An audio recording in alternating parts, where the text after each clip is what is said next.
With thanks to Lucas Fabianski, Michael Antonio and of course Danny Ings, West Ham remain outside the bottom three this morning, but I can't shake the feeling I had last night when that final whistle went, which was 2 points dropped. But more importantly, another game wasted. That was, on paper, a fixture that West Ham could have been winning. When I was watching the game play out, I was thinking, this is a game we can win. Leeds were there for the taking. Going into last night, I felt it was a must-win game for West Ham, but possibly more importantly, a must-win game for David Moyes. We've come away with a point, and I think it's a dangerous, dangerous scoreline. It's a dangerous result, that, picking up just a point. And the Leeds fans will be thinking the same, don't get me wrong. They'll have left Ellen Road with a tear in their eye about Click, but also wondering, how have we not won that game? And they'd be right to do so with the chances they carved up in the last 10 minutes of it.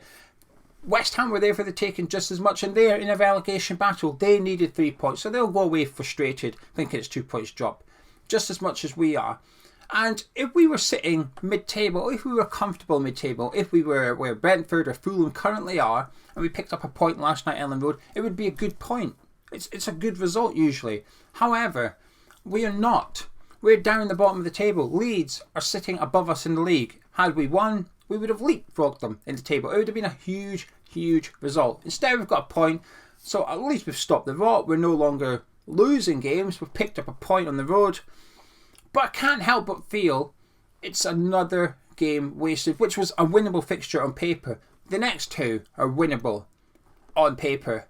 But my worry is we're going to waste them as well. We need 6 points against Wolves and Everton. I don't think 4 is enough. We need 6 points, and that is that. Can we get it? Yes, we can. Because last night there was some positives. Against Brentford, there was some positives. Last night, I would suggest there was more positives. We finally scored a goal from open play. We've got another penalty taker to add to the rallies. We couldn't score them to save our life previously. Now we've got 3 or 4 penalty takers that are comfortably dispatching them. There was some positives to take from last night. The fight from the players was brilliant. See, not just as in aggressive argy-bargy stuff, but just the effort from the boys last night as well. You know, if you were sort of wondering if David Moyes has lost the dressing room and you only watched last night's game, I think the verdict you come to was no, he hasn't lost it. How can he? Look at how they're playing. They were committed. But even with all that, even with the 100%, we still only got a point against a team, and forget Leeds and Ellen Road for 1 minute, we got a point against a team that's in a relegation battle just like us. That's not good enough as far as I'm concerned. And the reason I think it's a dangerous result is because I don't think it's enough for them to sack David Moyes, but it's also not enough for West Ham United. A point is not enough. Sometimes you see things which put things into context. It could be for good or bad reasons. You'll see something and think, wow, we're doing a lot better than I thought. Or you see something, that's not good. That reminds me how poor we are at the minute. And I had an element of that this morning when I saw the league table. Nottingham Forest are above us in the table now. Now, if you were subscribed to the channel before the World Cup session, not even that long ago, you'll know I haven't really thought Nottingham Forest would get relegated. I really like Steve Cooper, and I think they've got some really good players there. Once Cooper works out his best defence, best midfield, how the best formation for them, etc., etc., they would start picking up points and climbing the table. Well, that's happening now. They got a win away to Southampton. They went to a relegation candidates and won. We went to a relegation candidates and got a draw. Nottingham Forest are now above us in the league. Cast your mind back a couple of months as to how poor they looked, how doom and gloom it looked. There was a lot of talk about Cooper getting sacked. Instead, they gave him a new contract, and they're reaping the rewards. They're outside the relegation zone for what feels like the first time in this season, essentially. They're above us in the league. And that's just one of those things that just scares me a little bit. I think, wow, this is really not good for us. We really need to get 6 points in our next 2 games, and we need to. Now, I'm aware people could say, hang on, there's an FA Cup game coming up the weekend you're just dismissing. Do you know something? You're right, I am. I am completely dismissing it. It's a win-win for Moyes as far as I'm concerned. I don't see anything that occurs at the weekend that resolves this situation that we have with the manager.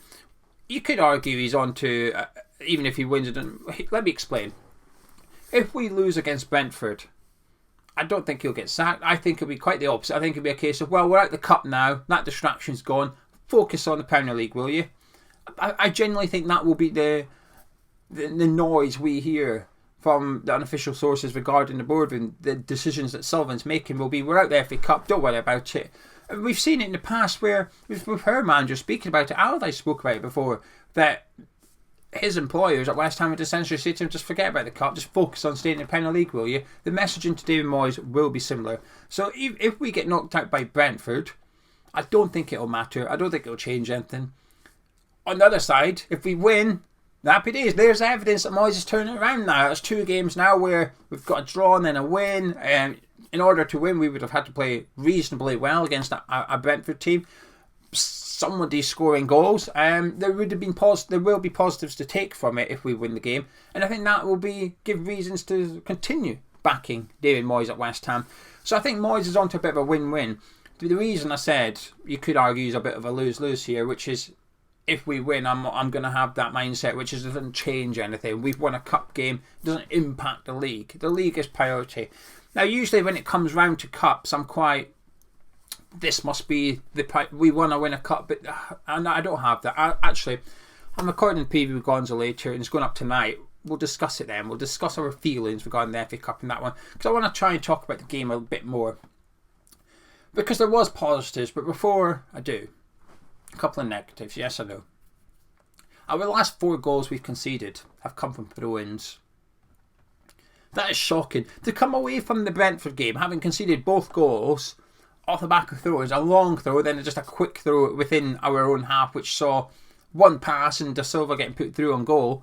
You'd assumed we would just cut that out a little bit in last night's game. You'd assume that being alert at throw-ins would be something that was high priority for West Ham going into last night's game. Not the case. The first goal, throw-in into Somerville, gives it to Nonto, gives it back.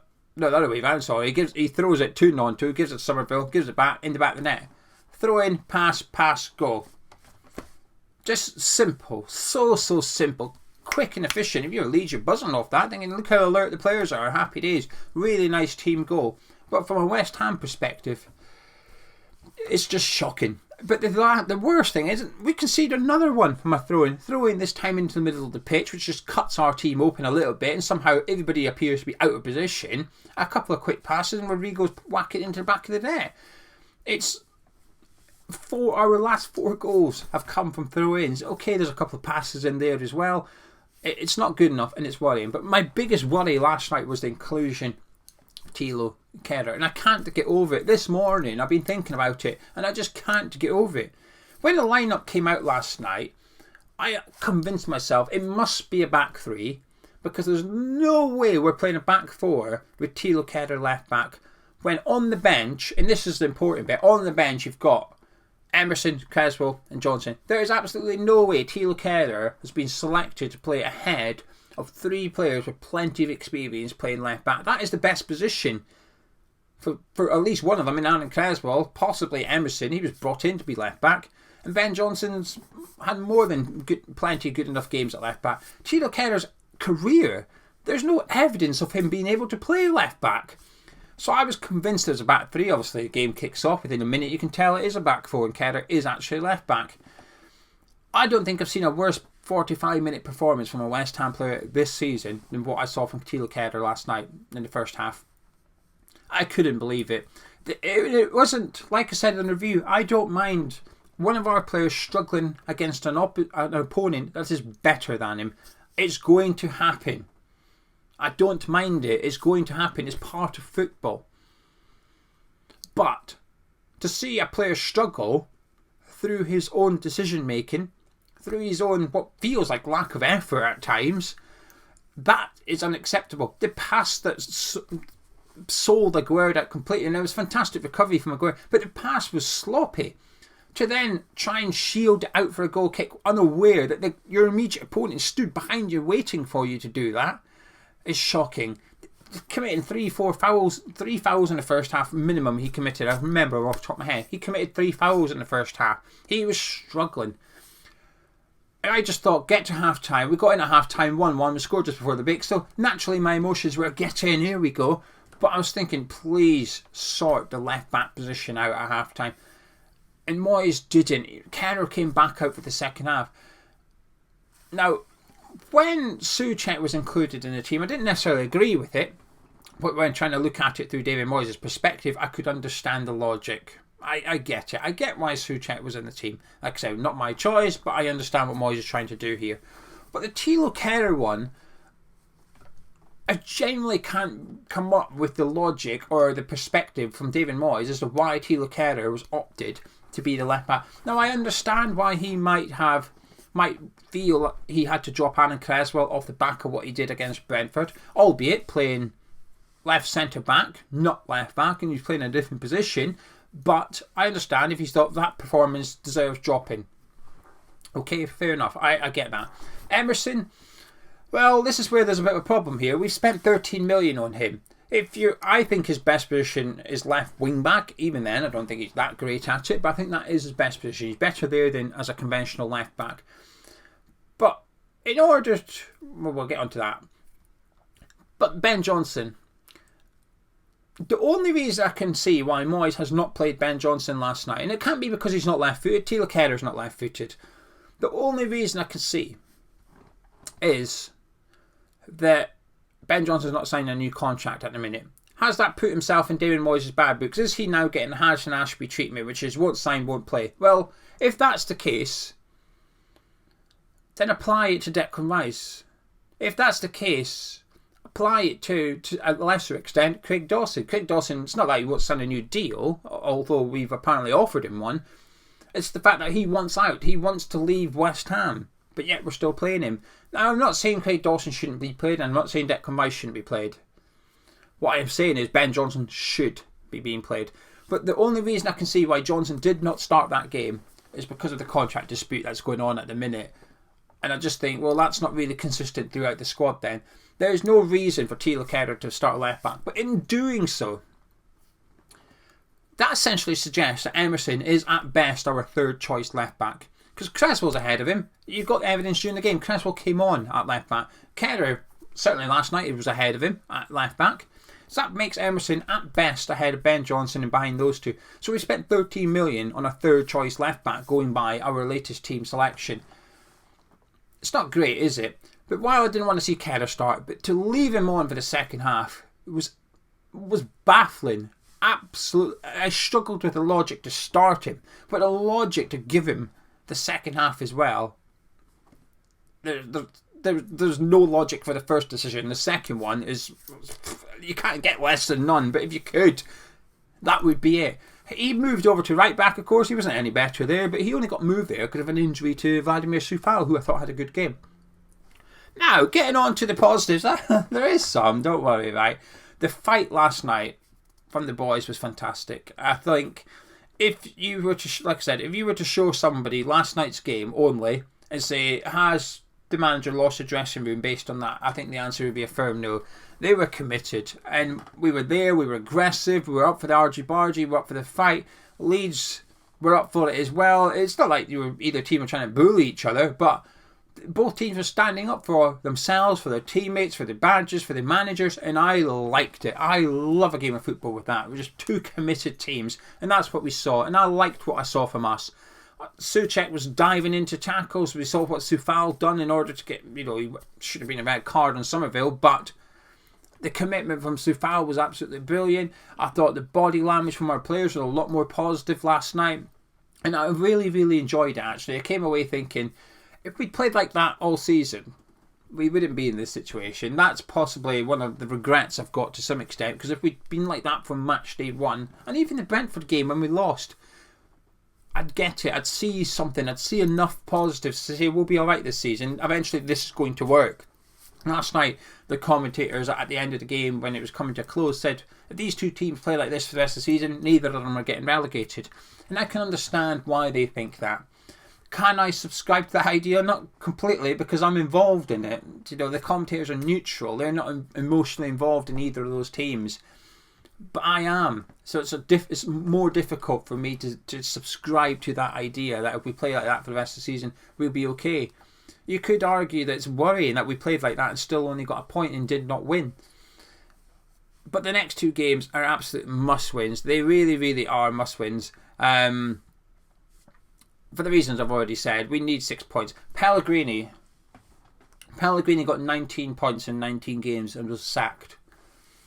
David Moyes has so far got 15 points from 18. So even if we win the next game, that will give him 18 points from 19 games. It's one less than what Pellegrini got, which was enough, or should I say not enough, in order to get Pellegrini sacked. Last night, listen, I said it in the review, I praise players in the review, just for the sake of it, I praise them again. I thought Paqueta was really good. I thought it was the best performance on West Ham shirt. Not difficult, perhaps, when there's not been loads to pick from, but he looked really good. I thought Aguerd looked brilliant at centre-back. Fantastic goal from Scamacca. I thought Jared Bowen looked really lively again. I think he has done against Arsenal and Brentford too. I think Bowen is looking good at the minute. If we can get Jared Bowen on the score sheet in that FA Cup game, we might see we might see last season's Jared Bowen coming into the Wolves and Everton games, which are the must-win ones. But I've been really pleased with what I've seen from Jared Bowen. I thought Finals played pretty well. Shooting aside, I thought he had a good game. Would have liked to have seen him move central, but he had a good game. There was enough positives. Last night, there was things to be happy enough about. I don't think the draw is one of them. But the problem for me is the things that were negative, which is mainly the Tilo Kehrer inclusion and remaining in the pitch, and the substitutions. That was the other thing that grated me. That was down. That was the decisions of the manager. That wasn't something that was forced. Soufal coming off is forced. You know, he had a good game, had to come off. I thought we lost a little bit when Soufal went off the pitch. That can't be helped. You know, that's nothing Moyes can do about that. That is not on the manager at all. But Kehrer playing for 90 minutes, taking off Scamacca that early, is on the manager. Not Ben Rama not starting, then not coming on early or not early enough was also on the manager. Us scoring in the 46th minute and deciding that's it, part of the bus time, that is on the manager. And I get it. I get why he's nervous and he's trying to see out a 2-1 lead, but we are conceding a lot of goals at the minute. We're not scoring much, but we're conceding too much. It's a bad combination. But with that in mind, to then play that defensive was just frustrating to watch. Because I actually thought, since we're in the lead, I thought, here we go. Now we're going to be able to play counter-attacking football, which is something we used to be good at. It didn't work. We've got a point, and like I said, positives.